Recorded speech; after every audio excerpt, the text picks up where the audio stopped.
नमस्कार साथियों, स्वागत है आपका संप्रेषण विद एसएस में। मैं हूं आपका दोस्त डॉक्टर एसएस त्रिपाठी। साथियों, आज बात एआई, आर्टिफिशियल इंटेलिजेंस यानी कृत्रिम बुद्धिमत्ता की। साथियों, इस समय देश दुनिया में एआई की धूम है और लोग अपने अपने तरह से एआई के तमाम एप्लीकेशन को आजमाने में लगे हैं, उपयोग करने में लगे हैं। साथियों, विद्वान मानते हैं कि एआई के तमाम फायदे हैं, इसके साथ साथ इस बात की भी चर्चा जोरों पर है कि एआई के तमाम नुकसान भी हैं। तो ऐसी तमाम चर्चाओं को लेकर, तमाम आशाओं और आशंकाओं के साथ ये वीडियो लेकर हाजिर हूँ। अपना स्नेह दीजिएगा। तो साथियों, सबसे पहली बात तो ये उठती है कि आखिर कृत्रिम बुद्धिमत्ता क्या है, आर्टिफिशियल इंटेलिजेंस क्या है।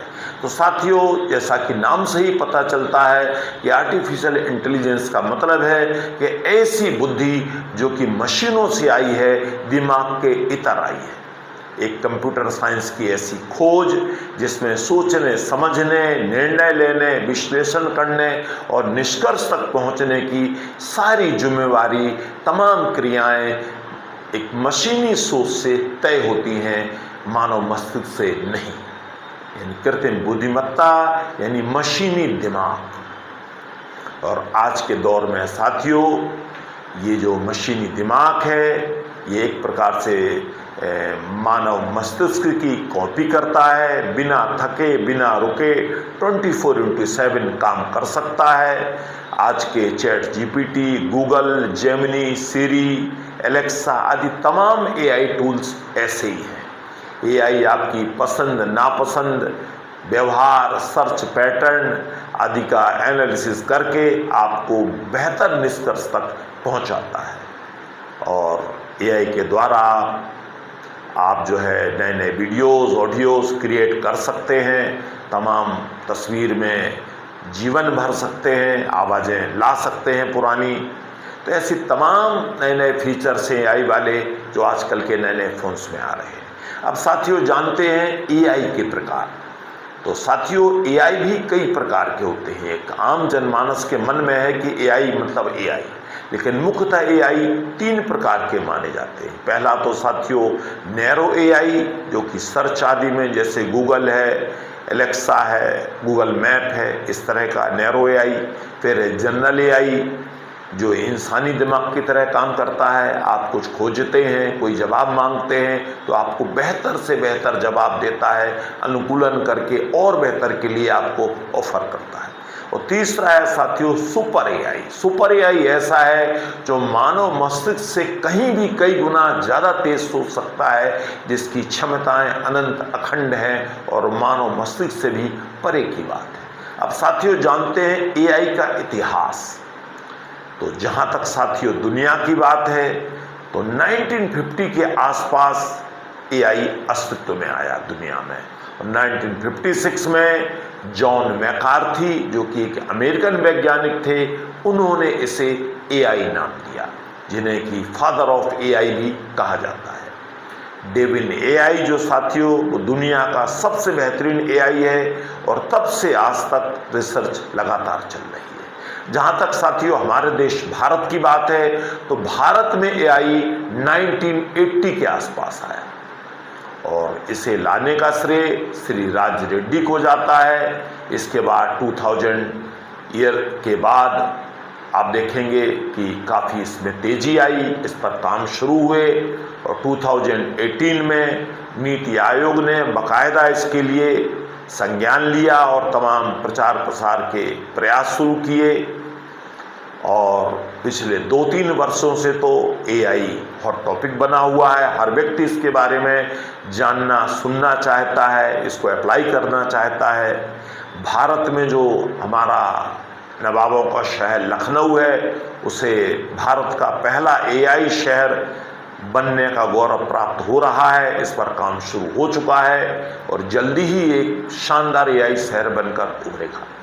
अब साथियों, ये जानते हैं कि कई विद्वान कहते हैं कि एआई की ज़रूरत क्यों पड़ी, क्योंकि मानव मस्तिष्क तो पहले से ही बेहतर काम कर रहा था। इसके पीछे साथियों कई कारण हैं। एक कारण तो इनमें यह है कि कई देशों में मैन पावर की कमी, काम में तेजी, बिना थके बेहतर काम, समय, श्रम, पैसे की बचत आदि अनेक कारण हो सकते हैं।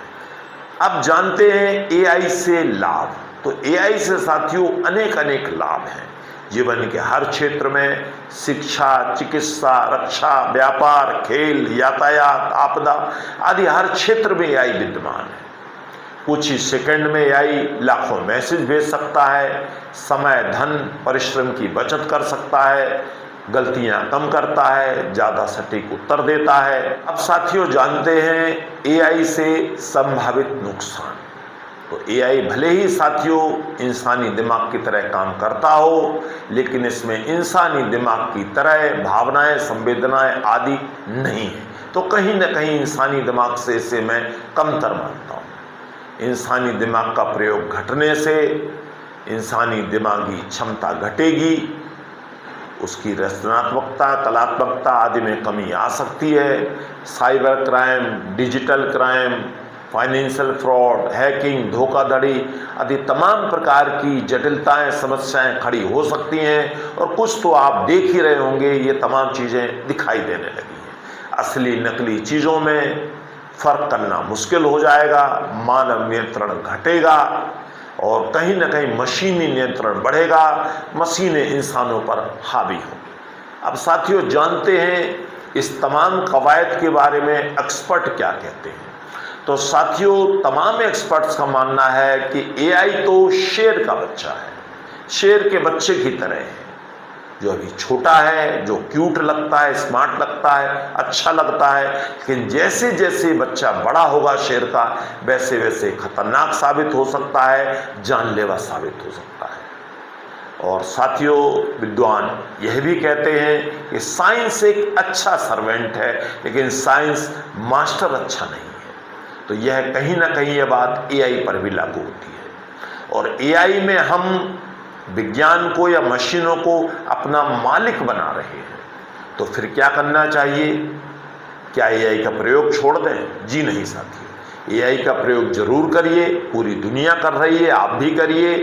सतर्कता से, सावधानी से, सोच समझ कर करिए एआई का प्रयोग। एआई पर पूरी तरह निर्भर ना रहें, एक तरह से एआई पर ब्लाइंड फेथ ना करें, क्योंकि आपने देखा होगा जब भी आप कोई सर्च करते हैं तो गूगल नीचे दिखाता है कि एआई से मिले जवाब में गलतियां हो सकती हैं। इसका मतलब साथियों तय है कि गलतियां होती हैं। तो आप अपना दिमाग खुला रखें, सतर्क रहें, चौकन्ना रहें, ताकि गलतियां ना हो और अपने दिमाग को भी बराबर प्रयोग करते रहें। अंत में यही कहना चाहूँगा साथियों कि एआई का दौर है, जानकार बने, सतर्क रहें, सावधानी हटी, दुर्घटना घटी। और एआई तो साथियों उस ब्रह्मास्त्र की तरह है जिसे हम चलाना जानते हैं, लेकिन हमें रोकना नहीं आता। तो अपना बहुत ख्याल रखिएगा, अपनों का ख्याल रखिएगा। टेक केयर, नमस्कार।